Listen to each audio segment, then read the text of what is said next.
Hi guys, welcome back for episode number 106 of the weekly playback. So maybe the lighting will look a bit different in this video, so I'm trying out different light settings so that hopefully I look less yellow, which is one of the comments I received, or multiple comments actually, I think said I look pretty yellow, and hopefully I won't look like some glowy orb in this video. So I'm trying to, figure out the light settings, and I know that it's crazy. It's been more than a year since I moved into this house, and I'm still trying to figure out what light settings to use because, as I mentioned a billion times before, and I know I sound like a broken record, I'm not a full-time content creator, so I don't have like fancy overhead lighting that I've installed in this room. Instead, I just have 3 ring lights, so one on each side of me and then one in front of me. And up until now, so today I'm not doing it, but I would have my overhead light on because I thought that maybe it would be better, maybe it would make the videos a bit brighter. But today I have that off and I'm using only my ring lights and relying on some natural light from the window in front of me, and there's a window back here as well to my right. So we will see what this looks like once it is uploaded on YouTube, because as I said before, on my camera, on my phone, it looks fine, but then once it's on YouTube, it's just so blindingly bright. So we will see. So I only have a couple new to me games to talk about, and 2 of them I don't even own. So we'll see if I discuss them in detail or not, because one of them I would like to own. But yeah, we'll get into all of that. So let's just get started. So let's talk about Coney. Coney is a 2024 game for 2 to 4 players, designed by Gianpaolo Razzino, and the art is done by Mirko Properzi, and it's published by Little Rocket Games. And yeah, this is from the same publisher that published Hens, which is a small box game that I really enjoyed. So when I saw that they were having a new game come on Kickstarter, I had to back it. So this arrived about 3 or so days ago. So it is not a review copy. It is a game that I had purchased, backed on Kickstarter myself because of how much I loved Hens. So this is a little bit different than Hens. It is a small box card game, just like Hens was, but different kind of mechanics and stuff. It is a tableau building game, just like Hens was though. So in this game, you are going to have a bunch of different rabbit cards, and I will go through, actually I should try to get these in the same order. So different rabbit cards, and I'll explain what all the different information is. So at the top, you will see which colors that particular rabbit is. Here you will see the resources you'll need in order to play that rabbit. Here you'll see how many points that rabbit is worth. Here you will see the placement rules for the rabbit, where you see those 4 arrows. That is the placement rule for that particular rabbit. And then you'll see a trade amount. So if you decide to trade the rabbit, which I'll get into what that means, that is what you would receive. And then finally in the orange, you will see there's 3 different types of orange tags that you can see. You can see immediately, end game, or during growth. So if it's an immediate one, then you would immediately do what it says. If it's end game, it's going to give you some kind of scoring ability for end game. And then if it's a during growth, if you decide to grow, that is what you will receive during growing. And all the during growth ones also have a special store icon, which can help you to get some set collection points. So everyone is going to start with 4 cards in hand. You are going to be dealt 5 cards, and then you're going to do a pick and pass until you have 4 cards to start the game with. And you're also going to start with 3 resources. So the resources in this game are hay, carrots, and pellets. The pellets look like cucumbers to me, so that's what I refer to them as. So those are the various resources. And then there is a little barn as the first player marker, because you will need to know who the first player is, because once endgame is triggered, that will be important. So there are a lot of rabbit cards in this game, so I haven't even shown you all of them, but there are a whole bunch. So there's a lot more different kinds of rabbits. Oh, and there is a wild rabbit. So there are a couple wild rabbits, which will of course cost resources to place, and can be any color, but they do not give you any points at the end of the game. So unless of course it says end game down here.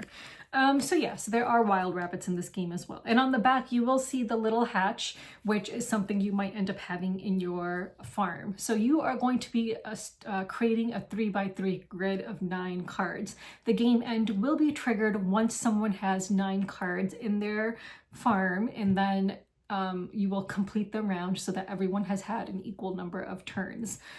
So that is how endgame will be triggered. So on your turn, you can do one of 3 actions. So in addition to the 4 cards you will have in your hand, you can always have 2 cards in reserve. And we'll talk about how you get cards in reserve. But if you have not placed those rabbits by the end of the game, any cards you have in reserve will be a -2 points. So the first action you can do is to restock. So you can discard any number of cards from your hand. So if you have 4 cards in your hand, you can discard like up to 4 of them, and then you would redraw back up to 4. So discard any number of cards, then redraw back up to 4. Then you can reserve a maximum of 2 cards. So if you already have 2 cards in reserve, you cannot reserve any more cards. But if you don't have any cards in reserve, this is when you can decide to place 2 cards into reserve. So that means those are cards you hope to play later, but you want to still draw more cards. So those are cards that you definitely want to play at some time so that you don't get negative points for them. So after you've reserved cards, then you can take cards again until you have 4 cards in your hand. So that is the restock action. And then at the end of the restock action, you can take any 2 resources that you want. So again, a hay, pellet, or a carrot. That is the first action you can do. So that's one of the actions you can take. So you can only do 1 action per turn. Another action you can do is to actually play rabbit cards. So the first thing when playing rabbit cards is you can trade a rabbit or multiple rabbits. So if you've previously placed rabbits and you decide you no longer want those rabbits in your farm, you can trade them. You simply pick up the rabbit that you want to trade, and then you will get what is indicated in its trade value. So different rabbits will give you different things for trading. Like for example, this one would give you 1 card and 1 resource. This one would give you 3 same resources, and some of them will give you like different resources and so on. So trading means removing rabbits from your farm and discarding them, and then getting something for discarding them. If you have created a gap from trading, because when you place rabbits, you have to place it orthogonally adjacent to a previously placed rabbit. So now if you have a gap where you have some cards on the bottom and then some cards on the top and there's gaps, you just leave them as is, and you will need to fill in those gaps later. You do not push rabbits together if it creates a gap. So during the playing rabbits action, the first thing you can do is trade rabbits, which simply means discarding those rabbits to get what's indicated.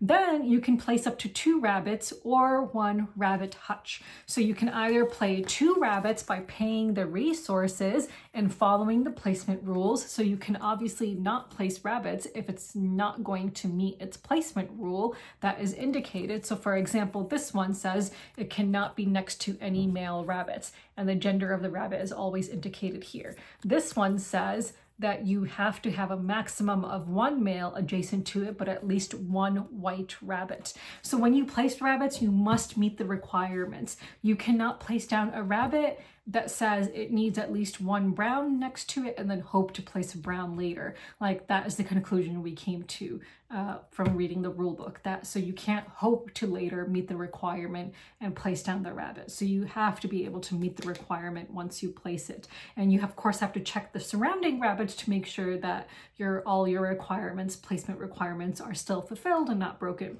So you can either place up to 2 rabbits, or you can place 1 rabbit hutch, which means placing a card upside down. So that is because if you really need to place something so that you can play another rabbit later, but you just can't meet the placement requirements, you can play 1 hutch. But if you place a hutch, you can only place 1 hutch, and that's all you can do. You cannot play any rabbits at the same time. And placing a hutch will cost you, I believe, 2 resources. The player aid doesn't say it, but let me just double check. So I believe a hutch will just cost you any 2 resources. Yep.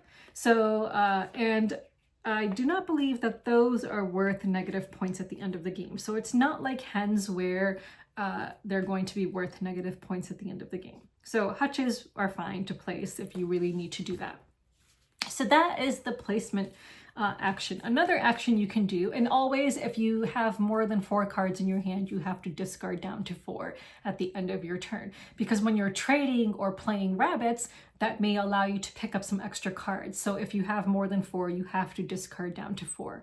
So the next action you can do is growth. So you will activate any during growth coupons, and they call these orange bars coupons. So if you have any of those, you will activate those. So this one would be gain 1 resource and 1 card. So you will look at all of your during growth coupons and activate those. And some of them may say place a resource on a card. So there are certain cards on which you can place resources, and those are the ones that will give you points at the end of the game for having resources on them. So let me just find one. So for example, this rabbit, this one will give you 1 victory point for each carrot placed here. So if you have any cards that allow you to place resources on rabbits, they have to be placed on the ones that have the ability to hold resources. So during growth, you will get the option, you know, what the coupon says. You'll basically be collecting cards, collecting resources, or placing resources on rabbits.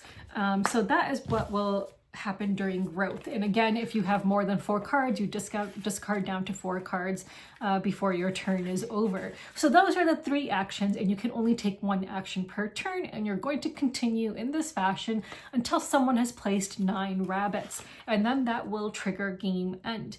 So all the remaining players can complete their turn of that round and the game ends. Then the final scoring takes place, and you will score victory points. Now you will score victory points for each rabbit that you have in your farm, as indicated by the circle there. You'll get victory points for the coupons that you have on your cards. So again, if you have cards that say end game on them, you will score those. So for example, this one says gain 1 victory point for each gray rabbit that it is adjacent to. So you would have wanted to have this one adjacent to gray rabbits. So you will get victory points for all of your end game coupons, and then you will get set collection points for those store logos that I talked about. So all the during growth cards have some kind of a store logo. So if you have 3 of the same logo, you will get 2 victory points. If you have 4 of the same, you will get 4 victory points. And if you have 5 or more of the same, you will get 6 victory points. And then every 3 remaining sources will be 1 victory point. And then if you have any unplaced reserved cards, those are -2 points each. And then whoever has the most points will win. It says in the case of a tie, the tied player with more resources wins the game. And if that doesn't break the tie, then the tied player with the fewer store logos in their farm wins. And if they're still a tie, then the victory is shared. So that is Coney. So it's similar to Hens in that it is a small card game that fits into a small box, and it is a tableau building game. It's different from Hens in that I believe that there is a lot more strategy involved in this game. There is a lot more thinking involved in this game. With Hens, you had chickens of different colors and different numbers. So each chicken had a number from 1, I believe, all the way up to 12 on it, I think. And you were creating a 3x4 grid, and you would only be able to place a chicken if it was a number higher or a number lower than a chicken it was adjacent to. And then you would get points for like groups of chickens of the same color and so on. And you were also collecting eggs.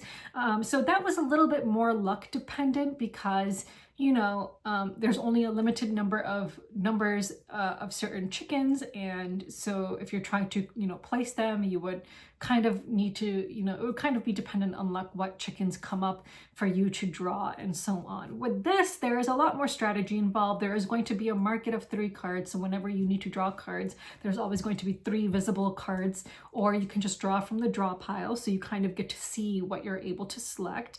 With Hens, that was not the case. You could only take cards, I believe, from someone else's discard pile or from blindly from a draw pile. So there was not like a market of 3 cards available in Hens. So yeah, and again, there's a lot more strategy involved here because different rabbits have different scoring requirements, and different rabbits, you know, will do different things. So some of them will allow you to immediately do something. Some of them will give you end game points. Some of them will allow you to grow resources when you do the growth action and so on. So this game has a lot more strategy in it than Hens does. And I believe it's a little bit more thinky than Hens. But I really, really do love Hens, and I love the chicken art in Hens. You know, I love the rabbit art in this game, but unfortunately it's smaller because you have to have all the other stuff on the card, you know, So that's why the artwork is a bit smaller in this game. This game does come with extra scoring objectives, just like in Hens. Like Hens had these extra, but in Hens you needed them because in Hens there wasn't much scoring involved without the scoring cards, the objective cards, but in this game they are optional. So you can optionally add in extra scoring objectives. Honestly, I think that there is enough going on in this game that you don't need to add these in, but if you really want to add them in and just make it a little bit more complicated or a little bit more thinky, a little bit more strategic, then you should probably you could add these in, I believe. So yeah, so that is Coney. So it's another win in my book, I think. So I think it's another win for this publisher. It's another small box game that I really like.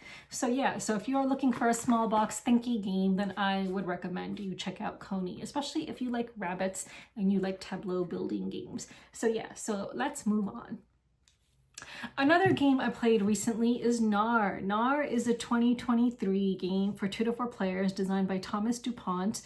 The art is done by Carrie and Antoine, and it's published by Bombix Games. So this is a hand management, open drafting, race and set collection game. So in Knarr, you are the leader of a band of Vikings that you send to new destinations. Manage the recruitment of your crew and choose the best territories to explore. Depending on the destinations reached for trading or influence and the Vikings who accompany you, you can increase your reputation to gain even more wealth. So each turn you will place a new member in your Viking crew and then activate the effects of all of them with the same icon, and then get another one of those available under the matching color on the central board, or you can explore new destinations with the opportunity to trade with those places and get more gains or reputation. So there are different kinds of cards. I wonder if I took pictures, but hopefully I did, so I can throw up pictures because I don't own this game. But you have different cards and they belong to different suits. So there's different colors. There's like purple, red, yellow, green, blue. I think that's it. There might be orange. I can't remember. And on top of each card of the color, you're going to see a certain type of resource. So when you place a card into your tableau, you will gain the type of resource that's indicated on each of those cards of the color you just placed. So let's suppose you placed a blue card, and on one of those there was a fish, and another of the icons there was a point. So you would get both things. You would advance your marker on the fish track, which I'll explain in a minute what that does, and you would also advance your point marker on the point track. The game end is triggered once someone reaches 40 points, and then you'll continue the round and then calculate who has the most points at the end of the game. So the fish track is a certain small track that when you advance on it, if you reach a certain point, then at the beginning of each of your turns, you will automatically just gain a point. And then if you reach a farther along point at the beginning of your turn, you will automatically just gain 2 points. So you're always going to, when you place a card, just collect whatever icon is shown on that card. So it could be helmets, it could be bracelets, it could be points, or it could be fish movement along the fish track. So those are the 4 different kinds of things you can collect. You have a limit of 3 bracelets and 3 helmets on your board, on your player board, which will allow you to do different things. So after you have played a card into your crew, then you collect the card that is underneath the matching color banner on the main central board. And whatever card is underneath the matching color of the color you just placed, you will take that card. And the card doesn't necessarily match that color. So for example, you might have just played a purple, and underneath the purple on the central board, there is a yellow card. So now you have a yellow card in your hand that you can play on your next turn. And I believe you always have like 3 or 4 cards in hand, something like that. I think it might be possible to get more cards. I don't recall having to discard down in this game if you, get a card. I don't think it's possible. I don't know if it's possible to actually have more than a certain number of cards. I can't remember now. So if you have bracelets or helmets, that will allow you to do something else. So if you have, I'm trying to remember which one is which. On the central board, there's going to be like these special ship cards. So you're trying to build up your ship as well. So on top of your board, there are like these 3 little columns, and they will have different resources indicated in them. And so you can acquire ship cards by paying resources and or cards of that color. So for example, a ship card might cost you 2 purple cards and like a helmet or something like that. So if you purchase a ship card on your turn, instead of playing a card into your crew, you will pay whatever cards or resources you need to get that ship card, place it on top of your ship, and then you can activate the various columns of your ship. And in order to activate the columns, you will be spending bracelets. So if you want to activate all 3 columns to collect the resources that are showing in all 3 columns of your ship, you will need to pay 3 bracelets. Otherwise, you can activate 2 by paying 2 bracelets or 1 by paying 1 bracelet. So that is what bracelets are for. And helmets will also allow you, if you have placed a crew member into your crew, and instead of taking the card that is underneath the matching banner of that color on the board, and let's say underneath purple there's a yellow card, but underneath blue there's a purple card, and for whatever reason you want the purple card, you can spend a helmet in order to pick a different card than the one that you're supposed to. So you can use helmets for that reason as well. So basically it is an engine building game. So you are just adding cards to your crew and buying ship cards and just trying to ramp up to get as much resources, as many resources and points as you can in order to reach the end of the game. It was my first time playing. It was with someone else's copy, so they were experienced in this game and they absolutely kicked my butt. At the end of the game, the points, he won with I think 45 points, and I think I had 13 points. So yeah, so it did not go very well for me, but it definitely is an engine building, tableau building game. So if that sounds like your kind of thing, and also a race game, because the game end will be triggered once someone reaches 40 points. So yeah, so if that sounds like your kind of thing, then you should definitely check it out. It's a nice little filler game. I liked it. It's a nice little filler game. So if you're looking for a good filler game with a Viking theme, then I would check it out if I were you. So yeah, so that was Knarr. So let's move on. Another game I played recently, which I do not own, is Courtisans, which is a 2024 game for 2 to 5 players, designed by Romaric Gallonier and Anthony Perron, and the art is done by Naomi Chevalier, and is published by Catch Up Games. So this is a game I do not own, but I know that it was published in America by Pandasaurus, and I don't like Pandasaurus games, so I'm going to try to get a copy of this when I go to UKGE from Catch Up Games. So that is the goal, because I really enjoyed this game. So this is a end game bonuses set collection, take that game.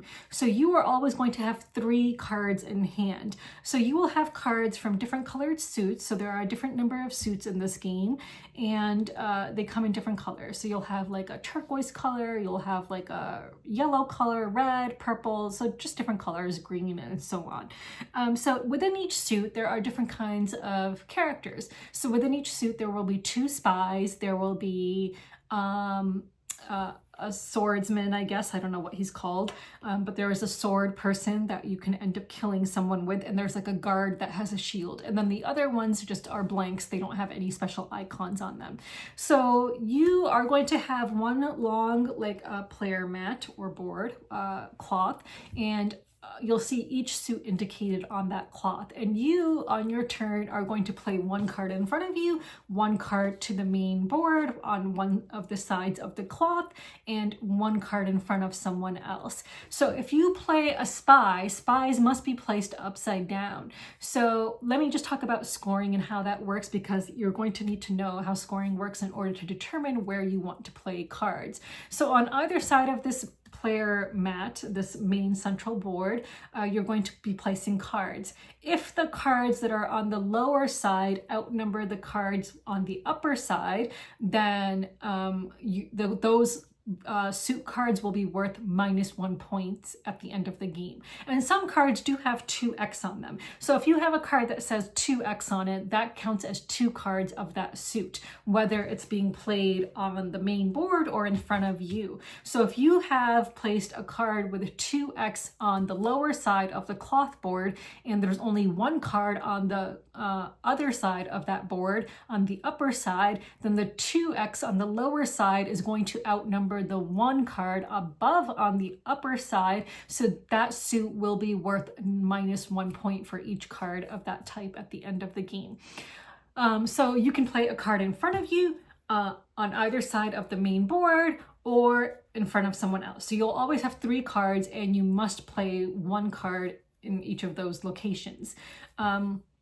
So when you're placing a card on either side of the main board, you're doing that in order to influence what those cards are going to be worth at the end of the game. So each person is going to have secret objectives that they're also trying to meet. So you'll have 2 secret objectives. One objective will determine, like, be about how many cards you want in relation to one of your neighbors. So it might say something like have fewer red cards than the neighbor to your left. So one of your personal secret objectives will be something along those lines. Another of your secret objectives will be about what's happening with the main board. So it will say you need a certain suit to fall from grace, meaning that the cards on the lower side outnumber the cards on the upper side, or, you know, it'll say like you need 2 or more suits to have fallen from grace or something like that. So each person has secret objectives that they are trying to meet, and each secret objective that you fulfill will be worth 3 points at the end of the game. So you can earn up to a total of 6 points just from your secret objectives.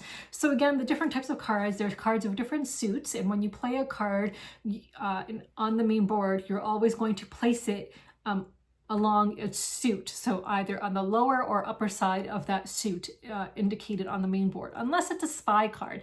If it's a spy card, you play those upside down on top of the queen, who is in the middle of the main board, and those will be revealed at the end of the game. And likewise, if you play a spy in front of yourself or in front of another player, you play those upside down, so that person does not know what they have. So it could be a good thing or a bad thing depending on whether that suit is falling from grace or earning reputation on the main board based on how those cards are being played on the main board. So you're always going to have 3 cards in hand, play 1 in front of you, play 1 on the main board somewhere on the upper or lower side, or on the queen if it's a spy card, and then play 1 in front of someone else. If you play a card with a sword, that will allow you to immediately remove a card. So if you play a card with a sword in front of yourself, you can discard a card from your tableau, from your area. If you play a sword card on the main board, then you can discard any other card. It doesn't even have to be a card of the same suit. And if you play it in front of someone else, then they have to choose which card that they will discard from in front of themselves to the discard pile. And then at the end of your turn, you immediately redraw. And you will just continue in this fashion until all the cards have been played. And then once all the cards have been played, you will reveal any spy cards that were on the main board and add them to their respective sections. So spy cards will also have been played on the upper or lower side of the board, but they will be revealed at the end, so you don't know what they are. So any spy cards that were revealed on the lower side will of course be placed on their matching suits on the lower side, and any spy cards that were revealed on the upper side will be placed on their matching suits on the upper side. And then you will see which side won. So if lower cards outnumber higher cards, then the lower side won, and each suit of that color, each card of that suit will be worth -1 point in your area. And again, if you have a 2x, then that would be like -2 points. But if the cards on the upper side won, then each of those cards of that suit will be worth 1 point. And if there was a tie, then I believe it's just 0 points. So now you will look at what cards you have in front of you, calculate how many points you got from those cards, and then you will calculate your points from any objectives you fulfilled, and then whoever has the most points will win. So yeah, so we played 2 games of this recently, and I really enjoyed it. I really liked it. I feel like I typically suck at games like this. Like, I'm thinking of a game like Veiled Fate, where you have secret objectives and you're trying to manipulate things. But this one worked out pretty well for me in the first game. So I won the first game, really liked it, and in both of the games I met both of my objectives, which was great. But yeah, really fun game with a lot of take that. So if you don't like games with take that, I would avoid it. But I don't feel like the take that is like really like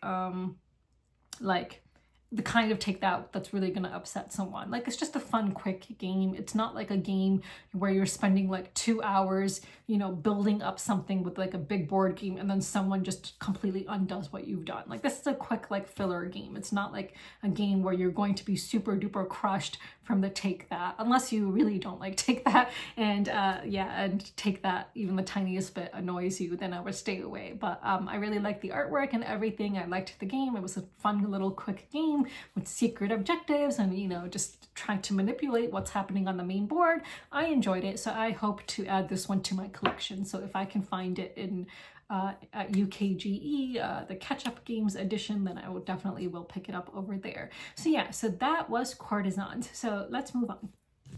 I played a 4-player game of 1902 Melies recently. So 1902 Melies is a 2023 game for 2 to 4 players designed by Eloy Pujadas and Ferran Renalias, and the art is done by Pedro Soto and is published by Looping Games. Now this is a review copy that I received from a board game store that is based out of Seattle. I think it's called Zatu Games. Gosh, I'm trying to remember if that's what it's called. I hope I'm not confusing Zatu with something else.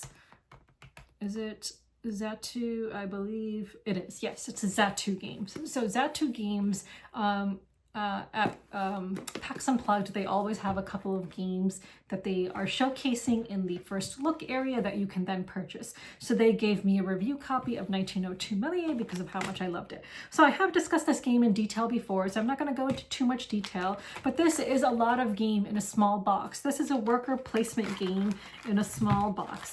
So I'll just show you the main board again. But yeah, if you want to know how to play this, definitely go find, I will link up the previous video that I did on this before, but basically you are putting together a movie, you're putting together these different movie stills, and in order to put together these movie stills, you need to go into various sections of this board in order, like for example, pre-production, where you get the right set going. You need to make sure you have the right special effects before you can play a card.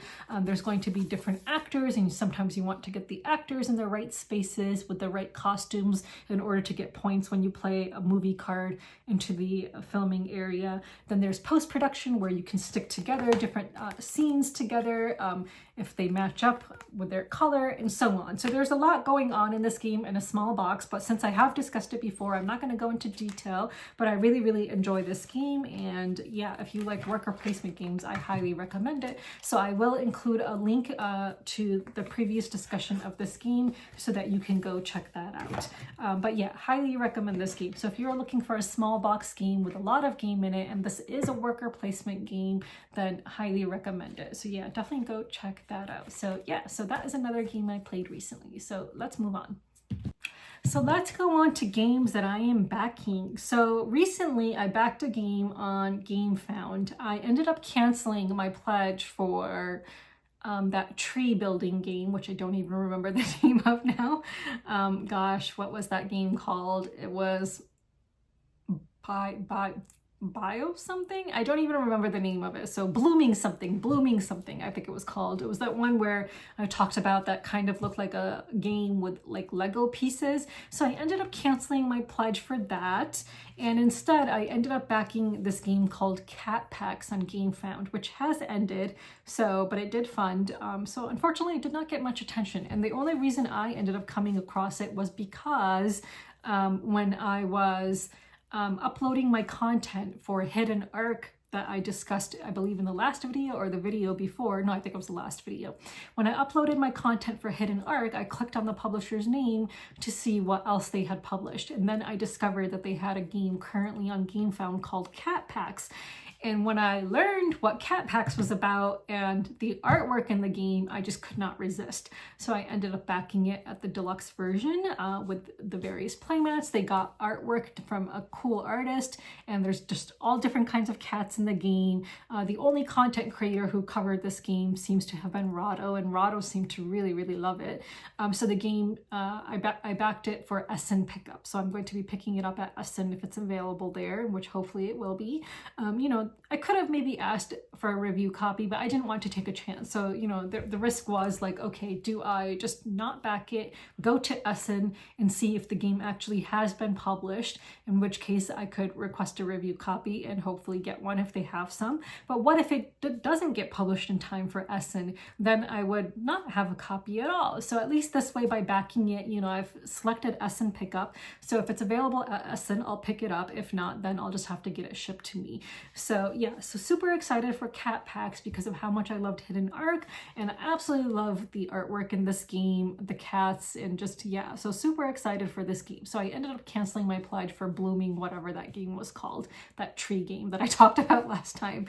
So yeah, so Cat Packs, the deluxe edition, let me see how much it cost me. because I went all out for the deluxe edition with the playmats as well, and the art book, because I'm really into art, which, you know, you guys might have gathered by now.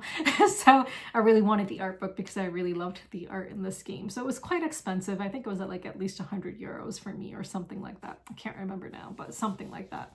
Super expensive. So yeah, so I ended up backing cat packs, and then as I mentioned, I canceled that blooming game. Let me see if I have any other current games. Yeah, so I'm backing the big box for Canvas. Now, I will say this. One of my biggest regrets ever is backing the big box Everdell. Like, I have every expansion for Everdell, which I purchased, you know, not review copies. I backed all, like, everything Everdell. Like, I have everything Everdell, like all the deluxe components, the stickers, the big box, like just everything. However, how often does that come out? Like, never. I have never ever once played with my big box Everdell just because it's so daunting. It's like, who wants to open up this gigantic box with all this stuff in it? And it's just like, it's overwhelming, to be honest. And it taught me a huge lesson because I like spent so much freaking money on everything Everdell, and getting that big box in the end with the giant rule book with all the rules in one place and blah, blah, blah. Like, just a waste of money, quite honestly, because I feel like games, one thing I feel like I've learned is that I don't want giant big boxes. And if I do have games with expansions, I want to keep the expansions separate, just because it just seems a little bit more manageable, and I feel like I can bring things out to the table more that way. But that being said, I did back Canvas Big Box because it's not like these other games where the expansions are completely different and completely changing up the mechanics of the game, right? So Canvas is just adding more art cards and maybe some new scoring mechanic. It's not like completely changing up the game. So Canvas Big Box I did back just because it will store everything more nicely, like all the components, but it's not going to be like overwhelming for me to like bring out this box and be like, oh my god, where do I begin? It's not like that. It's not like Everdell where you're going to open it up and see like a billion different boards, a billion different components, and just feel overwhelmed. So for that reason, I am backing the Canvas Big Box with some of the new cards that it is coming with. And I'm still backing Epistocracy, I don't know how to pronounce that word properly, at the $5 pledge manager level. So yeah, so those are the games that I'm currently backing because the other games, their campaigns ended. So Phoenix Farm, then the trio from Bitewing Games, and then Garden Geckos and Awkward Guests. So all of those campaigns have finished, and yes, and I will have a gigantic credit card bill to pay. So yes, so there we go. So those are games that I am currently backing. So let's move on to games that I have received because there is a lot to show you. So I will do them one segment at a time. So one thing I forgot to show you guys last time is my collector's edition of Welcome To. So I purchased this from Board Game Bliss in Canada. So honestly, it's like this. So what I did was I had all of the expansions for Welcome To, and I laminated 4 sheets from each of them and stuck them into the main box with the rule books for each of the expansions, like the rule sheet, because it would just be 1 sheet. So essentially, this is just like the box I had created for myself. But now it's just, you know, they have created these dry erase boards themselves. So they're not laminated sheets. So obviously they're better quality than the sheets that I had laminated. So this collector's edition, this is what the box looks like. So I will show you the inside of the box. So I will talk a little bit about the sleeves.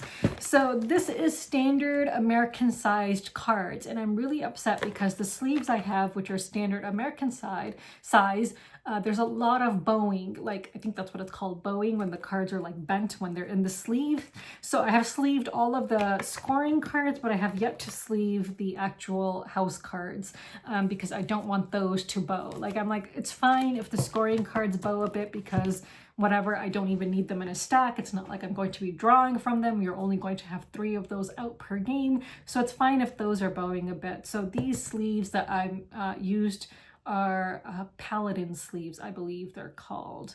It's a Kickstarter I had backed with a bunch of sleeves. I think they're Paladins. I can't remember. So I need to find standard American sized sleeves for these cards that will not cause them to bow, because I don't want these cards to do that because they are going to need to be in a draw pile. So I haven't sleeved those yet. So instead only the scoring cards have been sleeved because, again, I don't mind too much that they're bowing a bit. So yeah, so there's a bunch of different have these like poster thingies. So, you know, they're just like player aids. Some of them are player aids and some of them are just like straight up giant postcards. I don't know, just for fun, I guess they included a bunch of these in the game. So then you have one rule book for the main rules, and then all of the expansion rules are in one booklet, which I really love. So you don't have all of those tiny little sheets with the rules. So all of the expansion rules are in one place, which I absolutely love. And this one, so the main boards, you have your main boards, and then on the flip side, they have they hired board game artists to each do a rendition of the main board in their own art style, which is so cool. So I do love that the main boards come in these different art styles that you can pick as well. And this one is of course my favorite because it is done by my favorite board game artist, Weberson Santiago. So the rule book actually talks a bit about who the artists are that they hired. So they hired Christine Alcouf, who I don't think I know any of her artwork as well. Maud Chaumel, Vincent Dutrait, Ryan Goldsberry, Weberson Santiago, and Beth Sobel. So those are the artists they hired to each do one of the main sheets. And so those are in the back of these, which is super cool. So you get 6 player sheets of each board. So then there's all of the expansions, and then these are double-sided. So for example, like here is the nuclear one, I think, and on the back of the nuclear one, oh, actually it's the alien one, I guess, Area 51.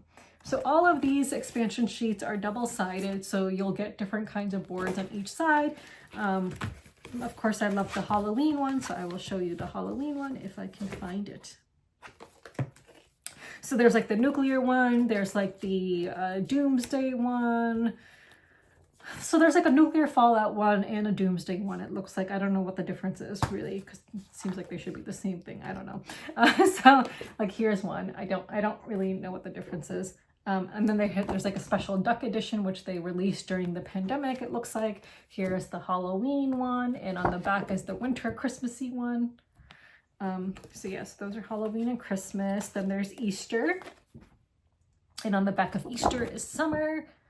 So yeah, so this is a game I enjoy playing solo, so it's really, you know, then this one, and then on the back of this is like the July 4th one, which I'm probably never ever gonna play. Anyway, so yeah, so those are the different boards. So you get 6 of each, so it's nice. So you can play it multiplayer. So it's a game I've only ever played solo. I don't actually, no, that's not true. I have played it multiplayer, but like only on Board Game Arena, I think. So yeah, so if you're a huge fan of this game, I would recommend the collector's edition just because it comes with the nice dry erase boards. It comes with every expansion plus the special artwork for the main boards. Yeah, so super excited to have this game. So again, I ordered my copy from Board Game Bliss. So let's move on. 2 more games that arrived recently, which I backed on Kickstarter, are Cascadero and Cascadito, designed by Rainer Knizia from Bitewing Games. Now, I am a big idiot, so I don't know how I did this, but I backed the deluxe bundle edition on Kickstarter, and then in the Pledge Manager, I added on the deluxe tokens separately as well. So if you are planning on getting the retail edition of this game and you want the deluxe components for Cascadero and you want the dry erase boards for Cascadito, I have additionals of those because I'm an idiot and added them on in the Pledge Manager. So if you want, so for Cascadero, these are the deluxe components. They're like wooden tokens of some kind, and I have additionals of those, and then I have additional dry erase boards for all the different maps for Cascadito. So if you want to purchase those for me, I will happily sell them to you with like discounted or free shipping, just because I really need to get them out of my hands because there's no point in me having extras. So anyway, so Cascadero, it looks like it's, I'm guessing it's an area control game. I'm really not super sure, but it comes with different components for the different players. So I like the player component colors. Comes with these. And then I'll show you the board. So yeah, it's a thin box. So it looks like the board is double-sided as well, so I'm assuming that that is dependent on player count. So here is one side, and then here is the other side. I don't know.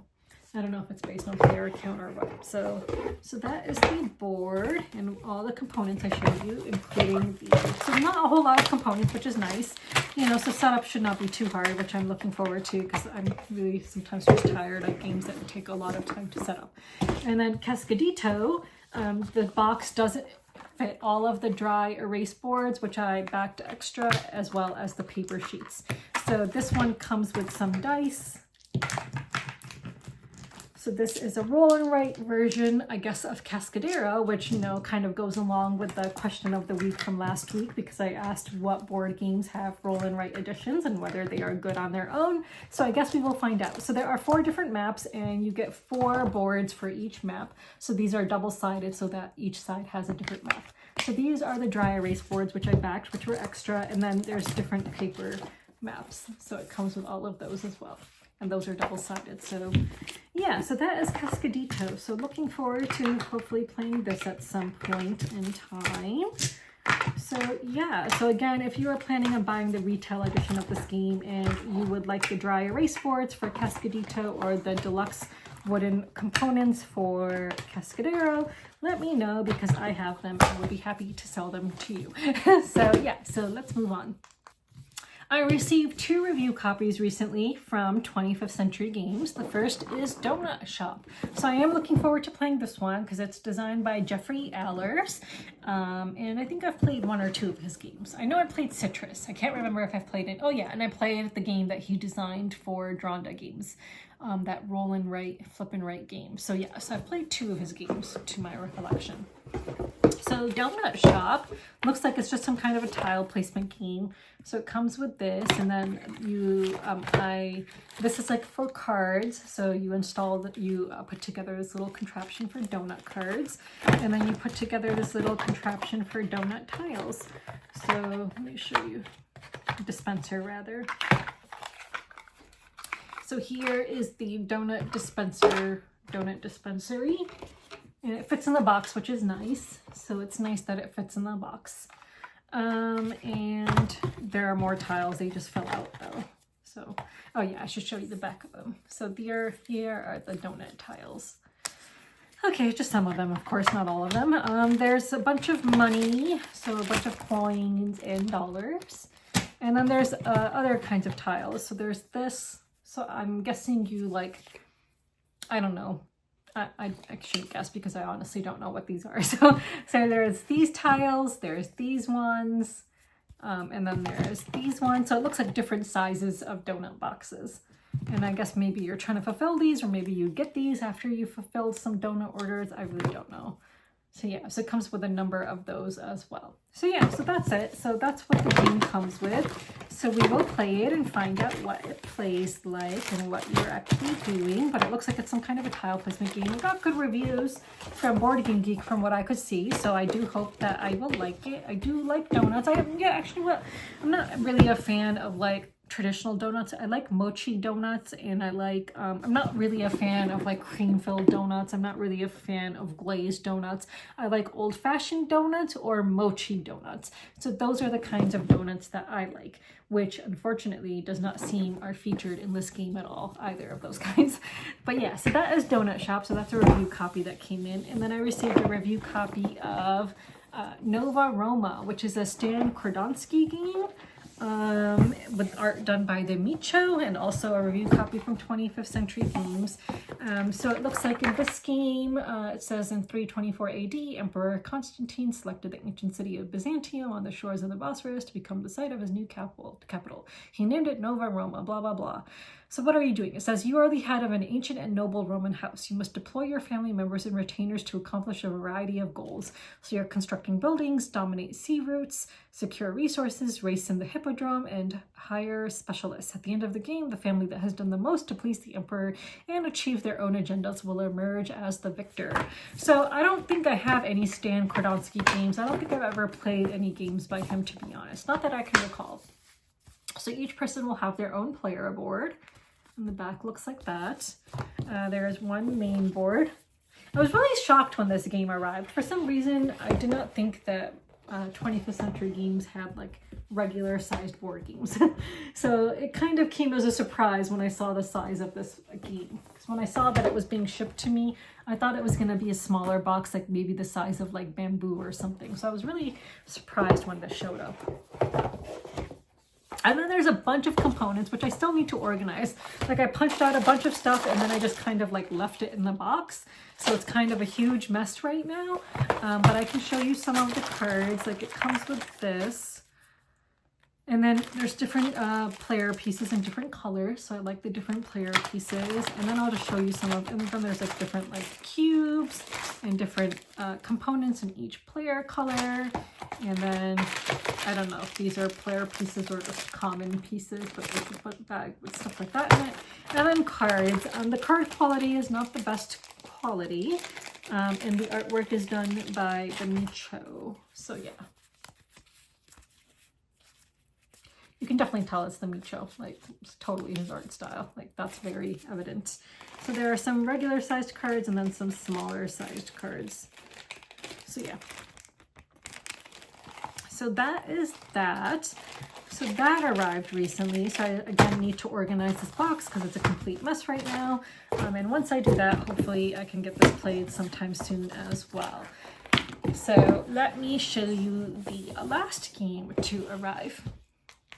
So Ada's Dream arrived recently. This is a pre-production copy of a game that is launching on Kickstarter on June 3rd from Alley Cat Games. It is designed by Tony Lopez. And just look at that art. It is seriously beautiful. So again, pre-production copy, so keep that in mind as I show you all of the components. So the player boards are really cool. So here is a player board and they are dual layered, which I don't know if you can tell from this video, but it comes with a bunch of gears and the gears slot in so nicely into the spots for gears here. Like they just fit in so perfectly. It's so nice. Just look at oh, that is really nice. So yeah, you'll see that the gears are like double layered. So there are a bunch of gears in different colors. So you have purple, blue, and yellow gears. And then there's a whole bunch of different components. So again, there are 4 player boards here. I cannot recall how many players this game is for, but I requested 4 player boards because I knew that I would be playing a 4-player game of this. There are a bunch of these notes. So there are these deluxe components that say notes on them. Really nice. There are a bunch of dice in this game. It looks like these are coins. These look like some components, which I do not know what they are yet because I still need to read the rule book and I still need to learn how to play and then play it. So there are a bunch of these different components. So a bunch of different kinds of tiles. And again, keep in mind that these are pre-production components. Alley Cat really goes above and beyond with their production, so you can keep that in mind. Let's see, just some black cubes, some different kinds of meeples. Let me pull out the purple one. So I believe that that is supposed to be Ada Lovelace herself. So let me just get her out. So there we go. That is Ada. Oh, that is very cool. That is really nice. And then some smaller meeples. Some different discs and different player colors. And then you have some of these magnifying glasses. Very nice. What are these? These look like light bulbs in clouds, I think. Or maybe they're hot air balloons, actually. I can't tell. Don't know if those are hot air balloons or light bulbs, but in clouds. I guess if they're hot air balloons, that would make more sense in clouds because hot air balloons would be up in the clouds. But actually, they kind of look like light bulbs. I really don't know. So yeah, so we'll figure that out. And then there are these cubes and a bunch of, so it looks like there's player aids and some other tiles. So I'll just show those to you.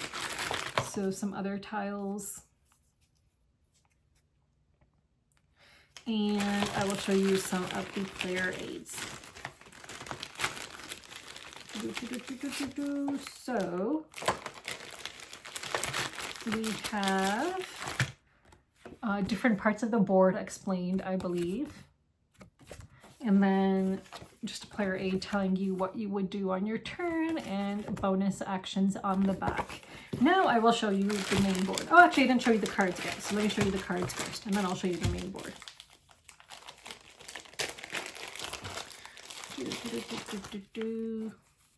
Ooh, look at that artwork. Oh, it's so pretty. I wonder who did the artwork for this game. I'll find out in a second. I wonder if it's Vincent Dutrait. Looks like it could be him, right? That is really nice artwork. So those are some of the larger cards, and then there are some smaller cards as well. These might be upside down. I don't know. Yeah, so some smaller cards. Okay, and now I will show you the main board. And again, keep in mind, pre-production copy. And this is going to be really big, so let's see if I can fit it. Here we go. And that is the main board. So you can see the different sections, like the blue, the green, the yellow, or orange, and purple. And then the light bulb in the center, the workshop. Maybe it is supposed to be a light bulb. I don't know. so yeah, so that is the main board. So super excited to play this. Really, really excited. Let me just find out who did the artwork, because I don't see it listed on the box here. Oh, actually I do. Sorry, it's right here. It's Javier Inkgolem. So he is the same person who did the art for Arborea. So super happy about this. Yes, so very excited to play this. So that is a look at the pre-production copy of Ada's Dream, and definitely stay tuned for a longer discussion of this game, as well as an overview video once I've had a chance to play it and then shoot those videos. So yeah, so until then. So this is not a new arrival, well, but I want to show it to you. So a friend of mine, he purchased Faraway from Pandasaurus Games, and Pandasaurus was doing some kind of a promotion where they created meeples for this game. Now this has become quickly become one of my most played games. Like, it's getting really up there with Botanic. Like, I've played this game a whole lot, but you know, the version that I bought in Essen did not come with any meeples, because you don't need meeples for this game. Like, there's no need for meeples. But my friend, he got some meeples and he gave them to me, which was really kind of him. And I will make it up to him by, you know, hopefully getting a game for him that he really wants from UKGE, because I totally failed to get him a game from Essen when he let me borrow his board game bag, which was really nice. So yeah, so I'm just going to show you these meeples because they're screen printed and they are so nice. Like, this is my favorite one. It's the owl, and they're screen printed on both sides. And again, there is absolutely no need for these meeples in the game. Like, they serve no function whatsoever. But yeah, so... But, you know, you can just have them on the table when you play. They'll just look pretty, I guess. But yeah, so each one is double-sided. But aren't they just so cool? Like, the colors are just so freaking vibrant. I just really, really love them. But to make everything fit in the box, I did have to throw away the insert because all of my cards are sleeved. And then on top of that, with all of these meeples and the smaller cards, like, it just would not fit unless I threw away the insert. So yeah, so I did have to throw away my insert now that I have these meeples. But yeah, they're just so awesome. I just really, really love them. So yeah, so thank you to my friend for giving them to me. They serve no purpose, again, so you don't need them. But apparently Pandasaurus was giving them away for free or for $5 or something if you bought the game from them, like pre-ordered it or something. So I just wanted to show you guys these really awesome meeples that you just do not need. Okay, so now we can move on. So in terms of updates, I guess the first update is that there will be no video next Monday because I am going to Florida for a few days, so I won't have any time to play board games. I'm going for my little sister's med school graduation, so she's graduating from medical school, so I will be gone from Tuesday until Saturday, so no time to play games during that time, or if I do play any small games with my sister, I just probably won't have time to shoot a video. So there will not be a new video next Monday. A quick cat update. So all but 1 or 2 cats from the 3rd colony have been trapped, and I will show you some pictures. They are super cute.